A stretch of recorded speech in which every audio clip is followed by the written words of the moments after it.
Good evening, everybody. General Felka and I are absolutely delighted to be able to spend some time with you here this evening and talk about what's been going on within Civil Air Patrol during this COVID-19 pandemic. A lot is the bottom line. And so Christina, I'd ask you to pull up the next slide for me, and we'll just talk about a couple of domestics. We appreciate you responding to the invitation that was sent out to spend time with us tonight. And we have a mixed bag of folks that are with us. We have alumni, former cadets, we have friends of Civil Air Patrol, we have donors. We also have members of Civil Air Patrol who are with us tonight.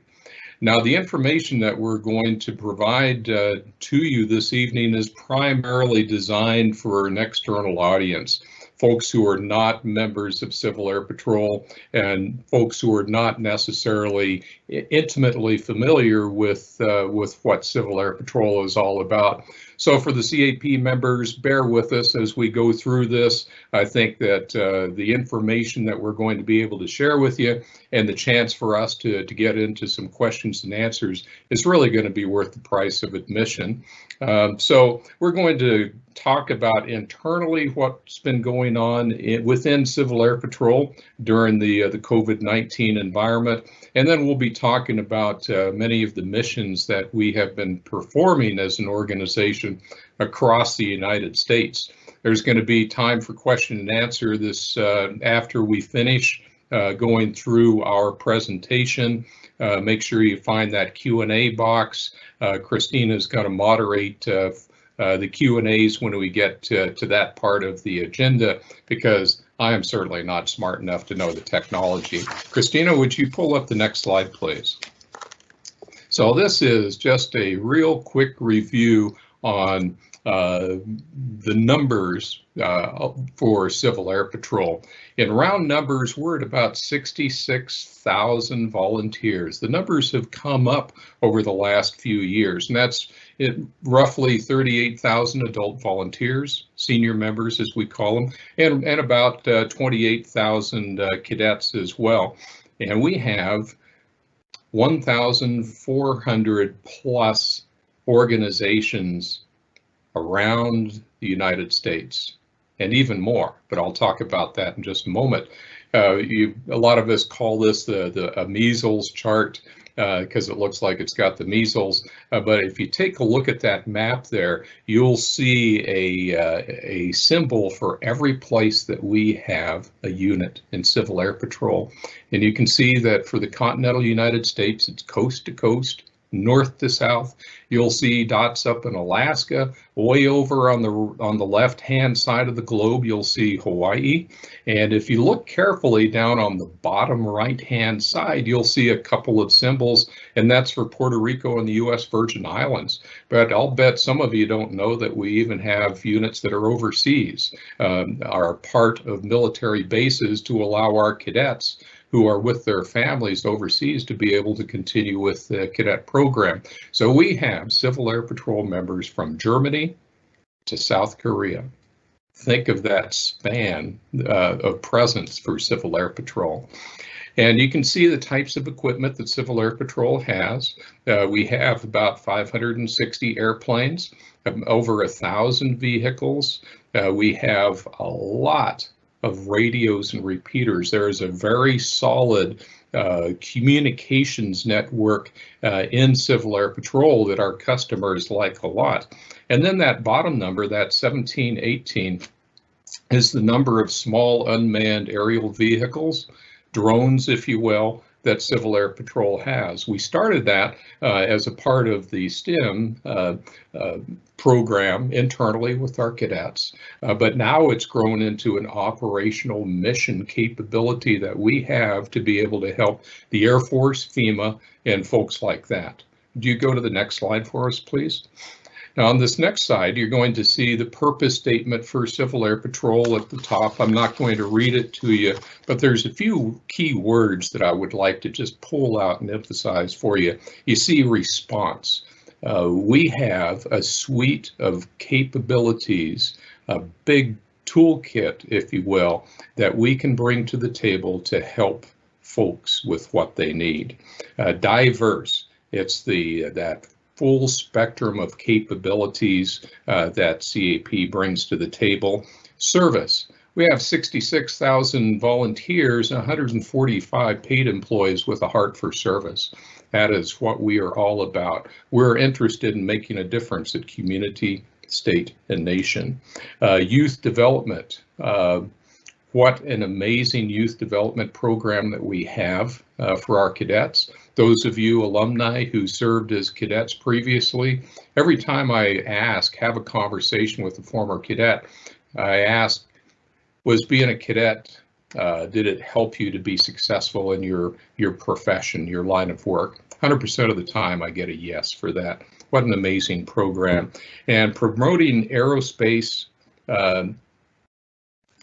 that's one of the big things for us as a member of the Total Force, as an Air Force partner, is being able to educate the community at large, as well as inside with our cadets and our adult volunteers about air and space power. Communities, state, and nation. But as you see in that purpose statement, we have communities highlighted because it all starts and it all finishes there at the local level. The impact that we can have interfacing with the folks right there in our own hometown. Next slide, please. So internally to Civil Air Patrol, what has happened since this coronavirus thing came knocking on the door? And before I get to what's on the slide specifically, let me talk about the three priorities that we've really emphasized. Number one is guarding the safety of our people, our paid employees, as well as our volunteers. Number two is being able to effectively continue the business of Civil Air Patrol. And number three is executing the missions that are assigned to us by the Air Force and other agencies as approved by the Air Force. Now, what you see on the slide here is that National Headquarters staff is all telecommuting.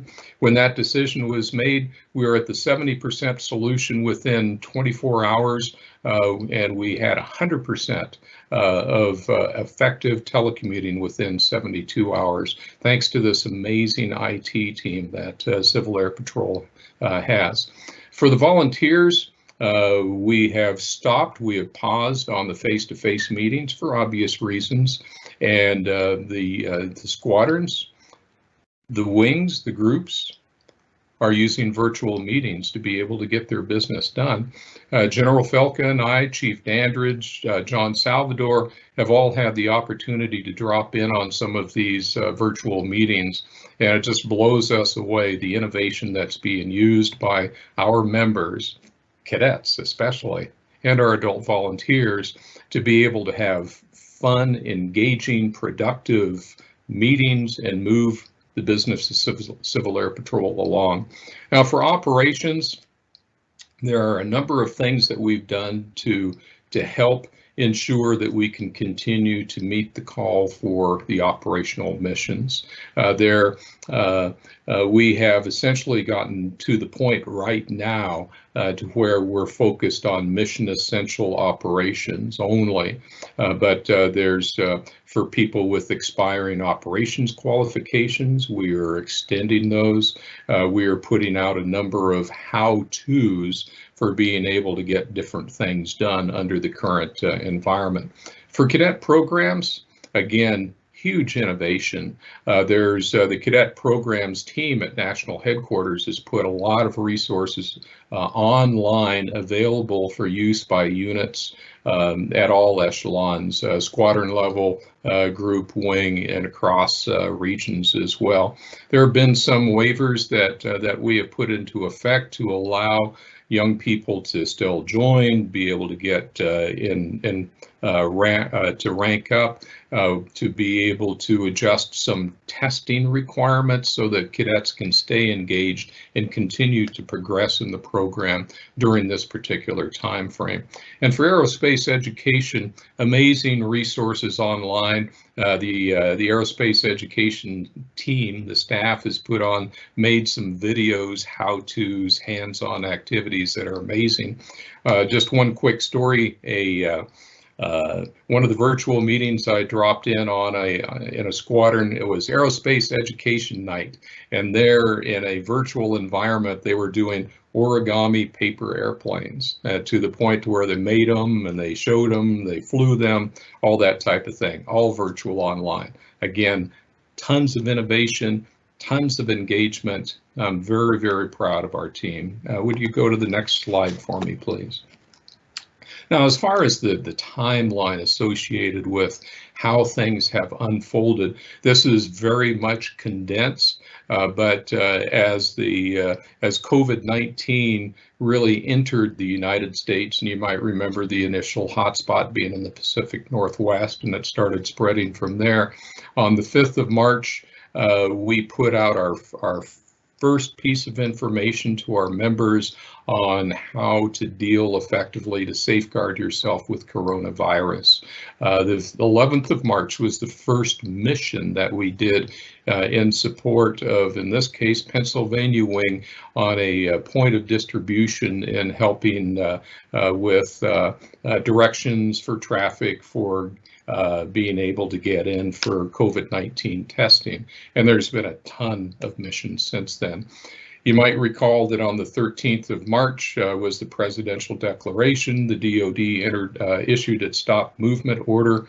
Our team spent Saturday the 14th on crafting the guidance that we believed was necessary for Civil Air Patrol wide, and we put that out the evening of the 14th and during the 15th as well, which was essentially a cease to the travel and stopping on the face-to-face meetings, except for very stringent criteria. 26th of March, we started gathering information called situation reports, or SITREPs.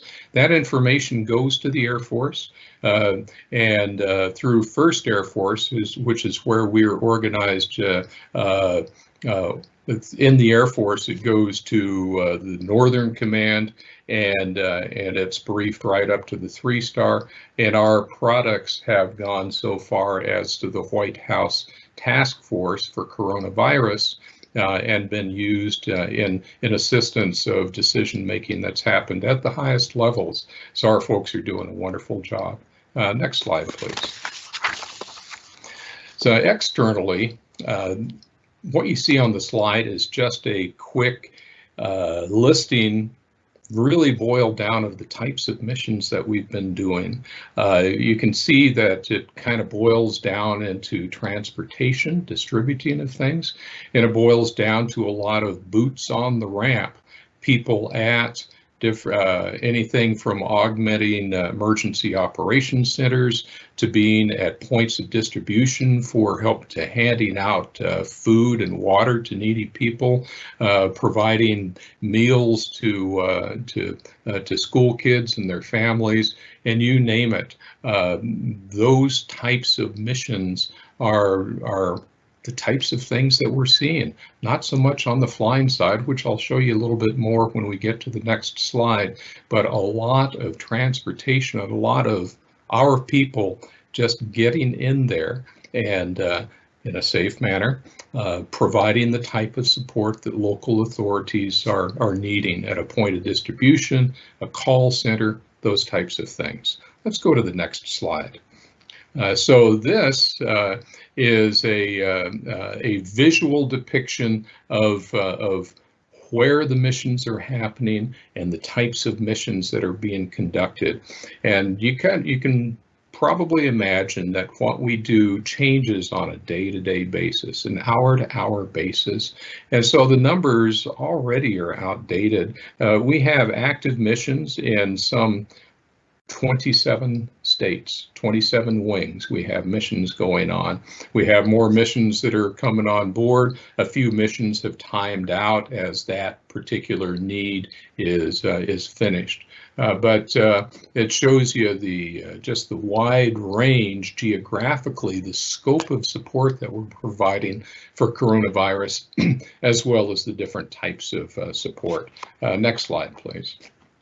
So this is where we get into the numbers a little bit more, and you'll see that the personnel per day, and that's a cumulative number. For instance, if I were to take 10 Civil Air Patrol folks with me today out to a point of distribution, and we helped put personal protection equipment together, or we helped hand out boxes of stuff. Tonight, when the situation report was put together, that would count as the 10 people plus me, 11 man days. We are over 4,000 man days already. Now, a couple of things that I wanted to highlight in the table on the right side of the slide is, if you go down, take a look at air sorties, 50. If you take a look at ground sorties, 617 there. That is way different than what we normally do for Civil Air Patrol. Historically, if it's a hurricane, tornado, flooding, whatever the case may be, by and large, we are flying our airplanes, taking aerial imaging and that type of thing. We are doing that some, but the big level of effort for us is people on the ground, either transporting with our vehicles or at different locations helping the cause. And so it's a different type of support that we're seeing. The level of effort continues to grow, and I'm going to make a bold statement here. Now, the kind of the gold standard, the biggest mission that we accomplished in CAP since World War II was Deepwater Horizon, 118 consecutive days, and I don't remember what the man days would be. I'll have to look that up. But I believe, now, first, I'll say I sure hope that we don't go for 118 days or more, but I think the level of effort, the number of people involved that are working across the 50 states is going to surpass what we did for Deepwater Horizon. I believe from a level of effort perspective, this is going to be the biggest mission that Civil Air Patrol will have supported since World War II. A bold statement. I'm very, very proud of our folks and the work that they're doing.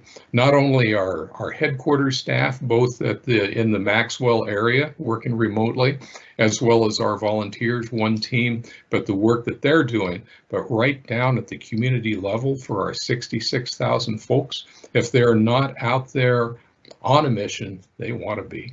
If they're not out there on a mission, they're actively helping us with continuing the business of Civil Air Patrol. With that, I'd like to transition and hand it over to General Felka, and he'll be talking with you about some examples of the specific types of missions that we've been doing. But I'll pick it up later and have the chance to talk with you more.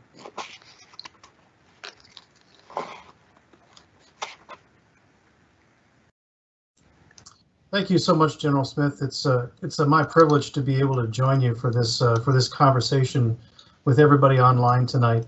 And I get the pleasure of sharing some of the details associated with these amazing stories that we are hearing from all across the country. This first slide shows a picture of what might be considered a small mission, but ended up being something quite meaningful. At the Yeager Airport in Charleston, West Virginia, there's an old set of T-hangars that's slated to be torn down. And that set of T-hangars is being used by the West Virginia National Guard to decontaminate ambulances and other emergency vehicles to help protect first responders who face exposure to COVID-19 on a daily basis. The soldiers and airmen of the National Guard needed a place to rest and recuperate during their very long days.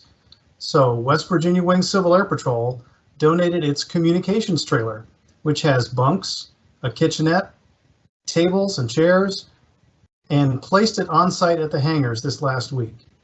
a member of the Yeager Airport Board spoke for all of his colleagues when he expressed heartfelt gratitude to Civil Air Patrol for doing this. Next slide, Christina. On Saturday, the 11th of April, Civil Air Patrol's Colorado Wing, serving as the U.S. Air Force Auxiliary, continued to execute sorties supporting their Air Force assigned missions to transport and deliver personal protective equipment to hospitals in remote areas all across the state of Colorado, including healthcare and medical facilities and first responders. Shown here is Second Lieutenant Doug Dalsolio of the Pikes Peak Senior Squadron with his loaded GA aircraft that he flew from Colorado Springs to Montrose. Once he arrived, members of the Montrose Composite Squadron met the aircraft to unload the cargo of PPE and put it in a Civil Air Patrol van to deliver it to local healthcare facilities. Had those boxes been driven from Colorado Springs to Montrose, the route would have taken them over 5 hours, and that would be in perfect summer weather. Many of Colorado's mountain passes are still piled high with snow, so flying a Civil Air Patrol aircraft on this mission saved precious time. And I can tell you, I was the Colorado Wing Commander, and flying of those mountains, it's always winter in the mountains. So driving conditions can be hazardous, and having our aircraft at our disposal like that, these are some of those 50 aircraft sorties that General Smith spoke about. Next slide, please.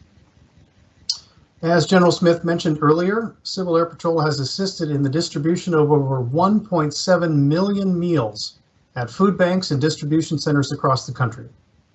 Members in New Jersey were captured on CNN's recent coverage of the surge in demand at food banks.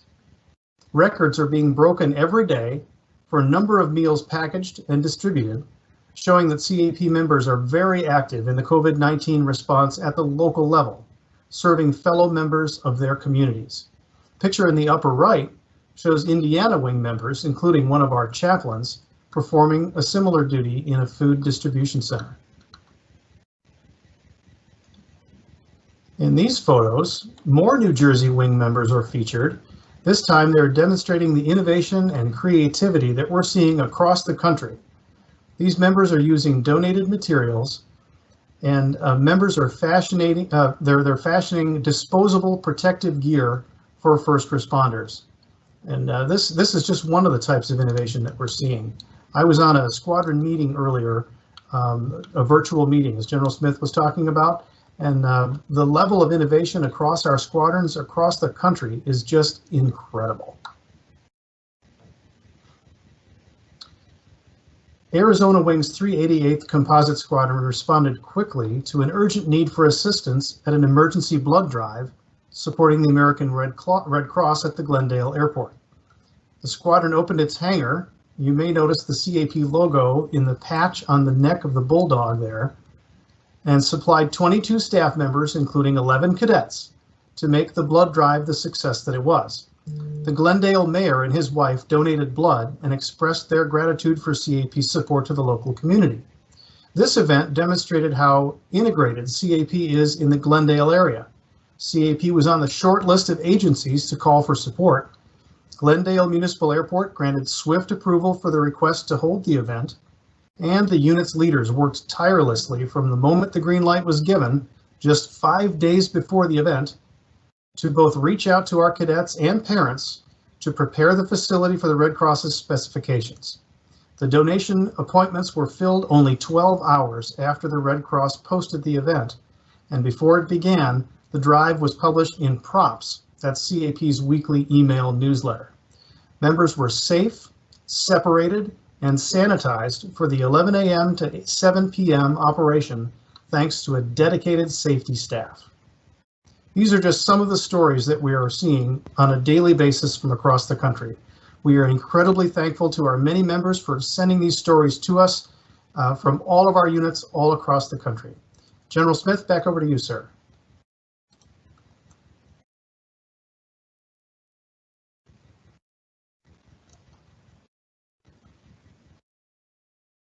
Yeah, thank you so much. I appreciate that, General Felka. If we can go to the next slide, please. You would think that with the the stay-at-home orders, the self-imposed isolation, the social distancing, and all that, it seems like the whole world has come to a grind. Well, not so much, because the rest of the type of business for Civil Air Patrol is still going fast and furious. Civil Air Patrol has worked hard to maintain our operational capability and to execute all the types of missions that come our direction. Since COVID-19 response operations have begun, Civil Air Patrol members have responded to tornadoes in Arkansas, Mississippi, and South Carolina, and Tennessee, as well as flooding in Minnesota and North Dakota.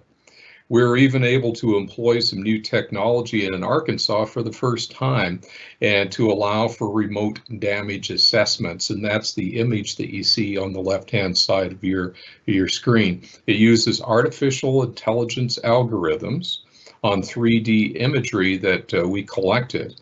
And FEMA is able to use this to help assess the damage and to be able to deploy the resources that they needed. We'll probably need to employ this same technology again in the coming days, because there's more storm systems that are working their way through the southern part of the United States. Now, if you look at the left image, you'll see some color codes. It may be a little bit hard for you to see, but if you can, let me just tell you what the different colors mean. Green is unaffected, yellow is affected, orange is minor damage, red is major damage, and purple is destroyed.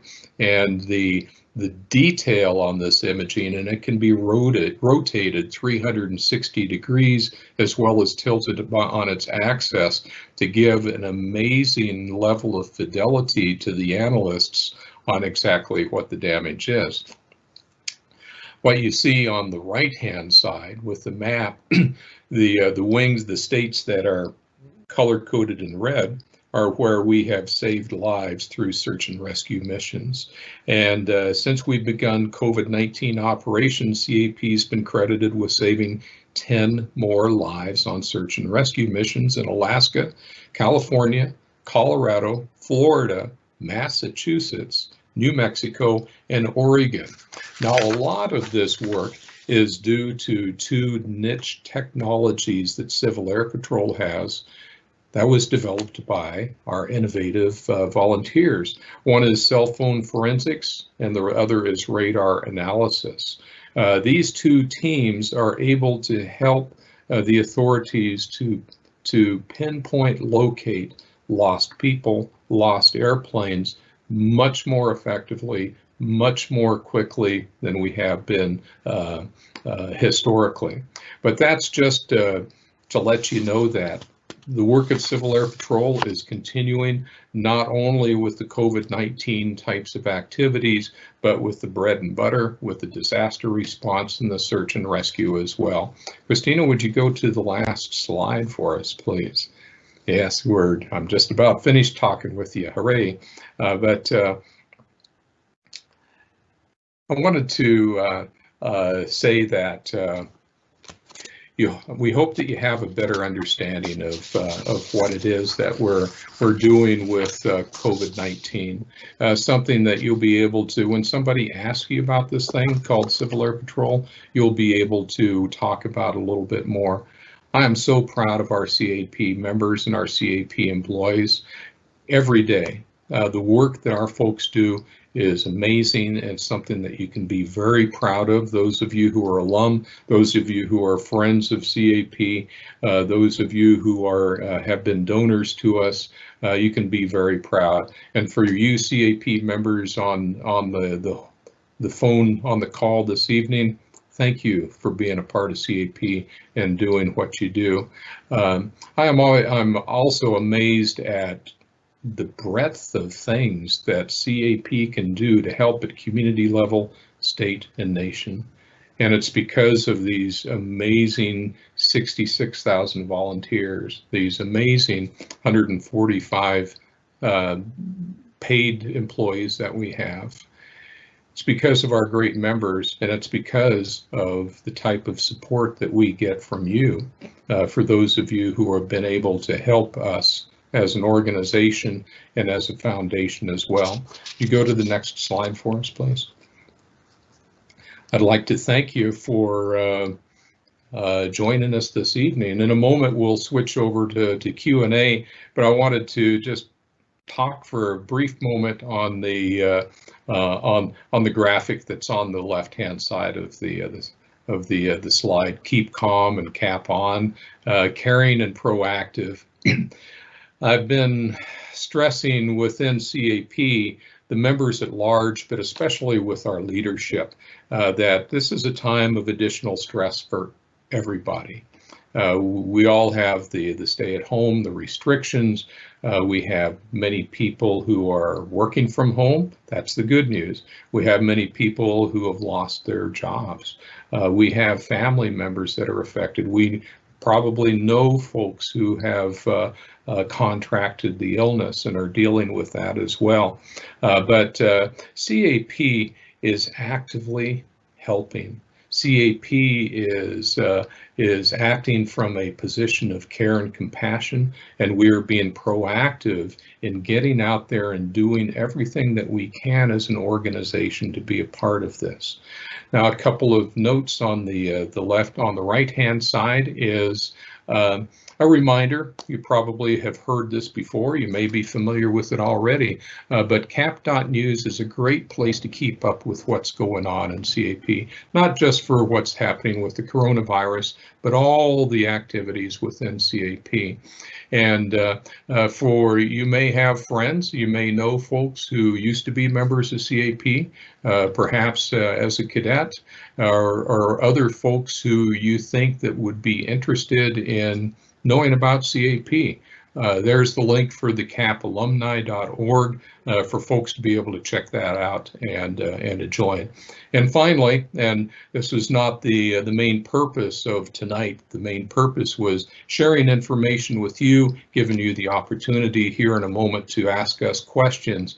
But for those of you who have in the past given to help us from a donation perspective, thank you very much. The number of people that we've been able to help, especially our cadets, to be able to participate and be successful in the organization is amazing, and it's grown so much more because of your support.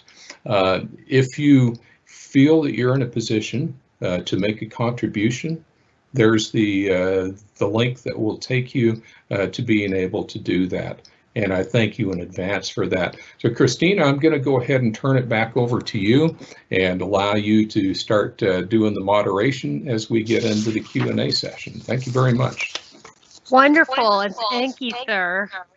I will say that there's a lot of questions that came through prior to us having this particular event, and just looking at the Q&A in the box, I think there's nearly 50 questions there. So I'll work through or try to summarize some of those together. The first one is about Civil Air Patrol, and have there been any confirmed cases of COVID-19 among our CAP members? And if so, do we know how many? Thank you for asking that. And the last number that I heard was 27 members of Civil Air Patrol who have tested positively for COVID. To the best of my knowledge, all 27 of our folks are doing as well as can be expected. They're doing okay.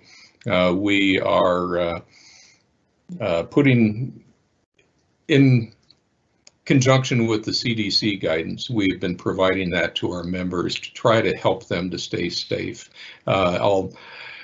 With the missions that we do, we carefully analyze the risk from a safety perspective to try to safeguard our folks. That's job one for us. Remember, I mentioned that before, is to the protection of our people. But yes, 27 folks at the last count are the number of positive tests that we have had.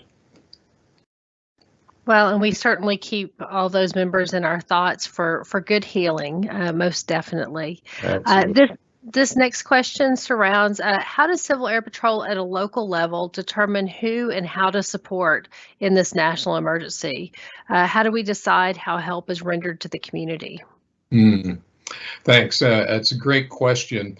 Now, it's the same type of process that's being used in coronavirus as is used with other types of events, for a natural disaster or a lost person, as those requests go to the Air Force.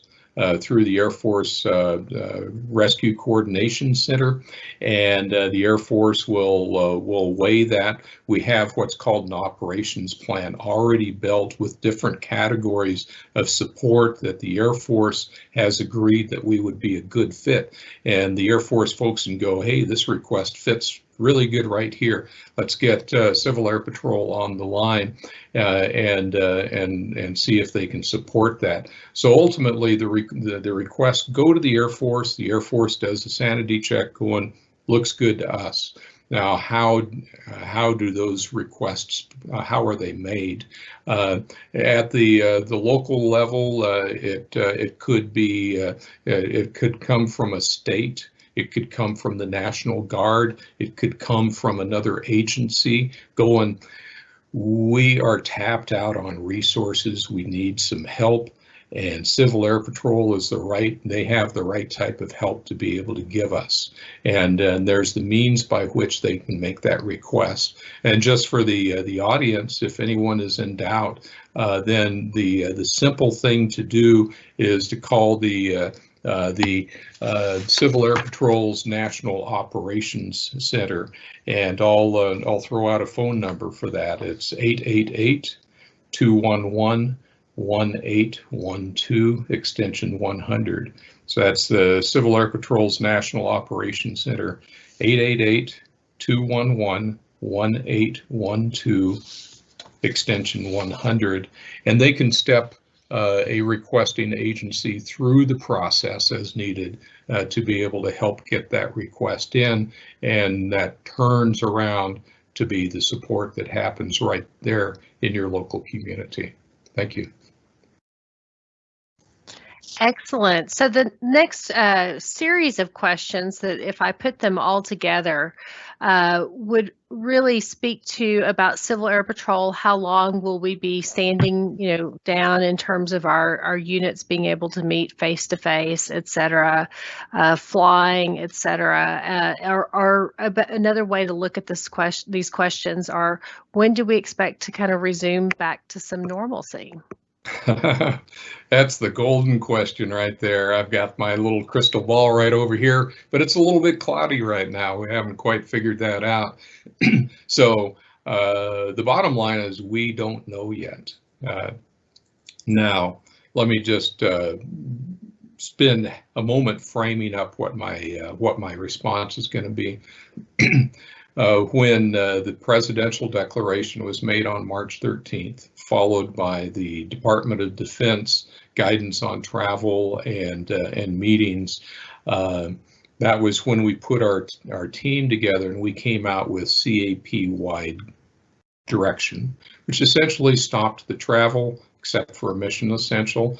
It stopped the face-to-face meetings except for very stringent criteria, and that guidance has an end date, an effective date up till May 11th.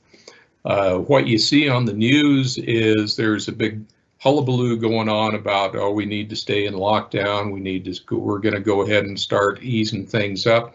It's really depending on a state-by-state basis on how that's happening, and we will huddle before May 11th, and we'll come up with the appropriate path forward for CAP.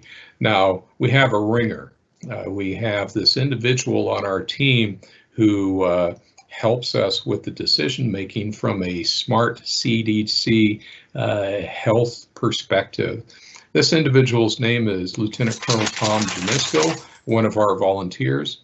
His day job is he is the Surgeon General for the Army Corps of Engineers. That's pretty cool.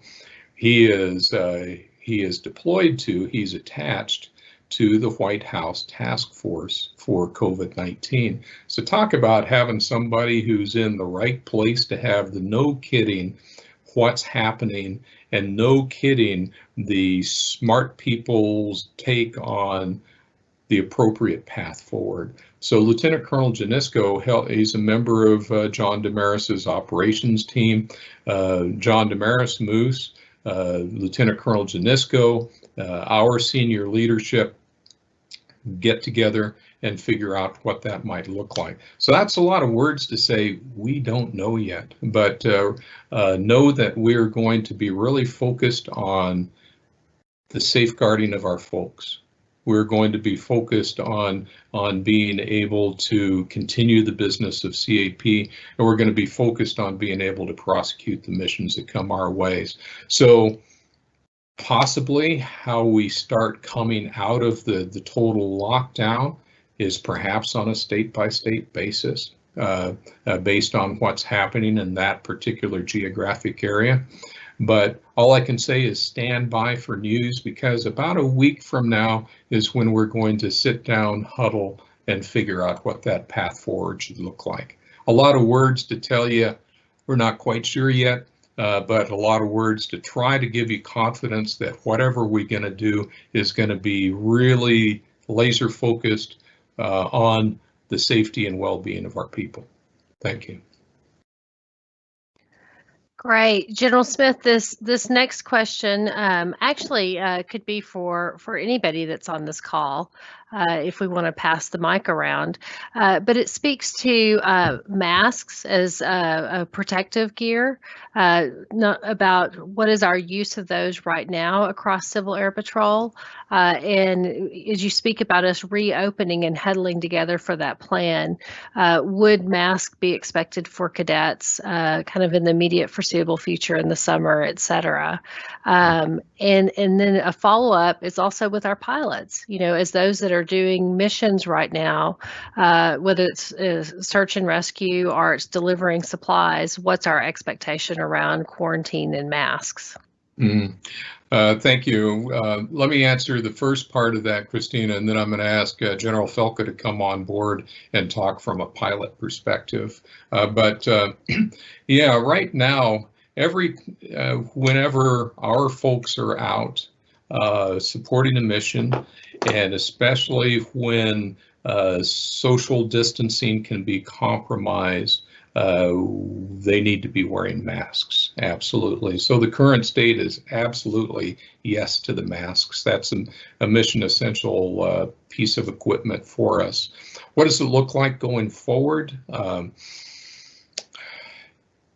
We will see, and like I said, we'll use subject matter experts like Lieutenant Colonel Janisco to talk to us about is there any residual risk when we start having squadron meetings again and we have people that are in close proximity to each other? Is it appropriate for using masks still or not? That's something that's on our radar scope that we know that we need to kind of get our arms around a little bit, but stand by for as we put out subsequent guidance across the organization, we will address that as well. And so let me go ahead and turn it over to General Felka to talk about from an ops perspective, aircrew perspective.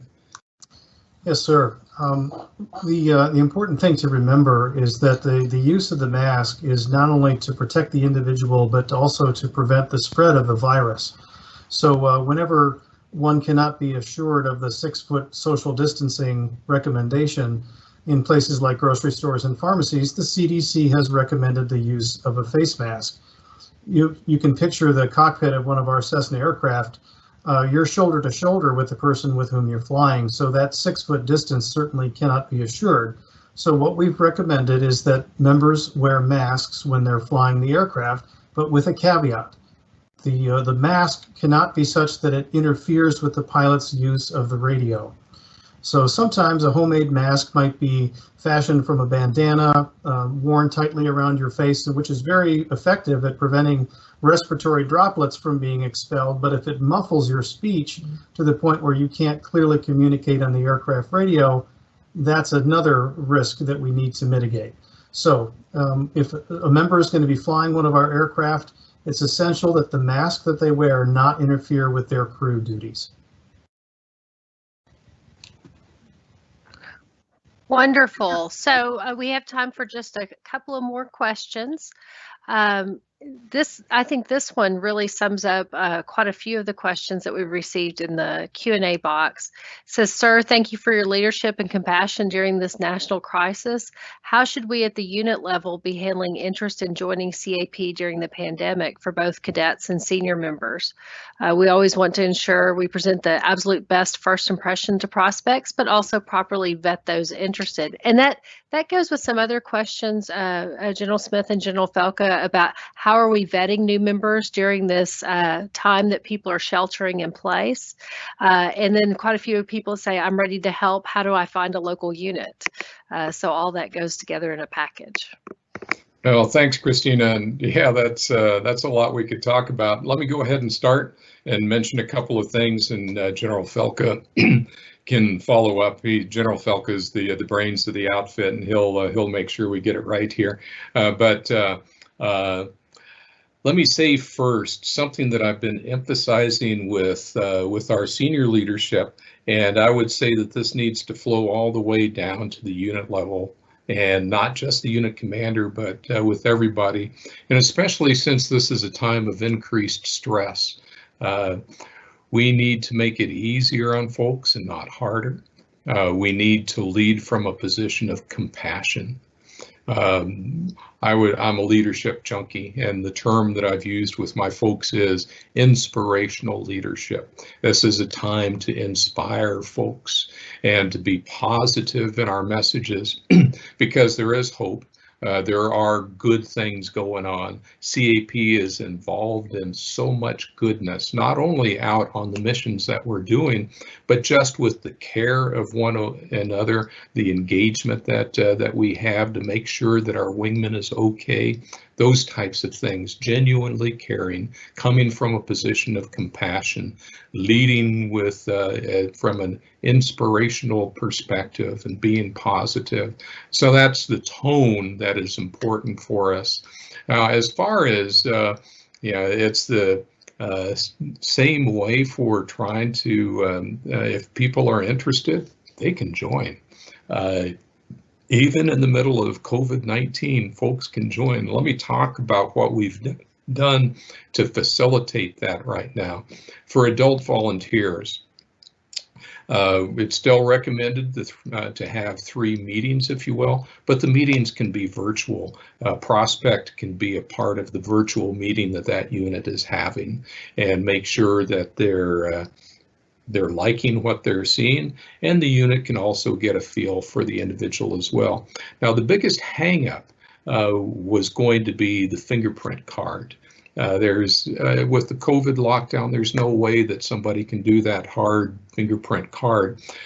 Civil Air Patrol, we have a service that we use internally, electronically, because every 5 years, every one of us volunteers, when I come up to a 5-year point, I am re-screened to make sure that there's nothing interesting that's popped up in my background.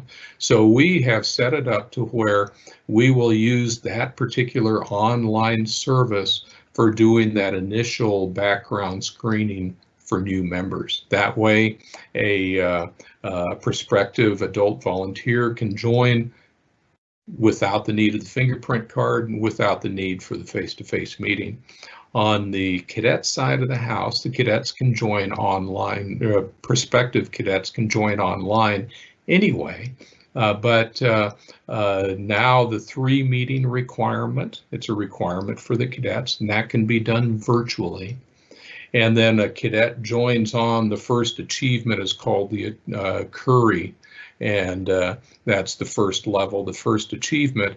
And in the regulations, there's a requirement for the young person to have their uniform. We have waived that requirement and to allow a young person to be able to join CAP and to be able to get engaged and start to rank up. So positive message at the local unit is so important. and a positive atmosphere. And the hooks are in there to allow folks to join and not have any hang-ups because we don't have the face-to-face meetings. So General Felkel, let me go ahead and turn it over to you and see what other nuggets you might have to add to that answer. Sure, sir. Thanks very much. One of the things I would stress is the virtual meetings that we are having with squadrons across the country. Virtual meetings are open meetings, and units are strongly encouraged to publish on whatever social media platform they prefer the existence of those squadron meetings. So a Facebook or a Twitter, we can announce that the local unit in this town is having a Civil Air Patrol meeting, and if you're interested, please join us. We need you. So if you're a member and you're listening and your unit is going to have a virtual get-together, consider content for new members. Advertise that meeting at on your personal Facebook page, on your squadron's Facebook page. And then I'll tell you, the meetings that I visited, almost every one of them has had a visitor or two trying to figure out if the Civil Air Patrol is a place where they might like to volunteer. So I would strongly encourage squadrons to publish their virtual meetings. And then it's been mentioned a couple of different times, but professionalism really is key.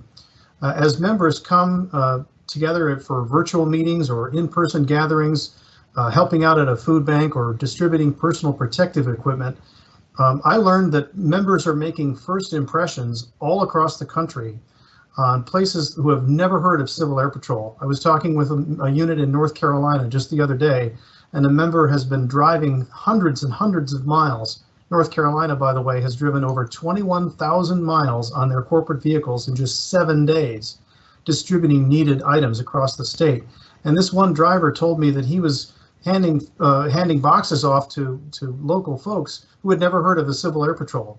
So it really is important that our members be professional in everything that they do so that they're making these excellent first impressions, passing along information. Civil Air Patrol, go civilairpatrol.com, come take a look, join a virtual meeting, consider volunteering with us. General Smith mentioned the member screening for potential new adult members and the waivers that we have in place. We have a consolidated web page on our national website that lists all of the various waivers and exceptions that have been made for certain rules on COVID-19. So if you're a member and you haven't discovered that page yet, go take a look, click the link that's at the top of the Civil Air Patrol homepage and take a look at that. If you're someone who's considering Civil Air Patrol, the website is gocivilairpatrol.com, and we'd love to hook you up with a local unit. Click on the join button and find a unit close to you. Excellent. Well, I think this last question is a good wrap up for us, or I guess it's not a question, it's a comment. So when we were discussing in our office about opportunities to host a webinar information for our alumni and friends and our donors, we thought, well, this would be a great opportunity to do an update and share. And so the question is around, will we have more of these? And there are questions around, will we be providing these slides in a recording? And our plan is yes. For future topics, we really haven't discussed if we have more of these types of webinars. So many of you have an email address that's friends@gocivilairpatrol.org. Let us know what you think. Let us know what topics you'd like to hear. And one of our alums said that this is not a question, but a comment. I've been away from CAP for 25 years, but was very active as a cadet in Florida Wing from 86 to 94. Thank you for this briefing tonight. I'm very proud, thankful to have been a part of it earlier in life and see how CAP has grown over the years and continuing to conduct its missions for our country. My best wishes and gratitude to all cadet and senior responders working in these trying times for the nation, CAP alum. So that's what we were hoping, is to connect with both our past members, and I know we have a number of current members. I can see that reflected in the questions. Because we're doing this as more of a high-level briefing, we will not be addressing the detailed questions, but for current updates of members, you can go to the website, as was mentioned, and there is a COVID-19 update page that's updated, I think, fairly frequently, if not weekly, for our members of changes to the schedule, changes to for any kind of waivers that are available, et cetera. Is that correct, General Smith? Yes, absolutely. Great. So thank you both for taking time and offering this question and answer session this evening. And with that, any final words before we close it out? Well, I can't pass up a chance to say thanks again for all of you for spending time with us this evening. It means a lot for us to be able to connect with you, to be able to share what's going on in Civil Air Patrol, and to be able to thank you for your wonderful support, your friendship with Civil Air Patrol. Many of you have made contributions over the course of time. That makes a huge difference in us being able to help our people. And thank you for just your friendship and your support. CAP, absolutely biased, but it's an amazing organization. And the reason it's an amazing organization is the people that are in it, both our volunteers and our staff as well, and doing amazing things for community, state, and nation. And we love to have the opportunity to share with you the types of good things that your Civil Air Patrol is doing to make a difference. Thank you very much, and I hope you have a wonderful rest of your evening. Stay healthy, be strong, be safe. Thank you so much.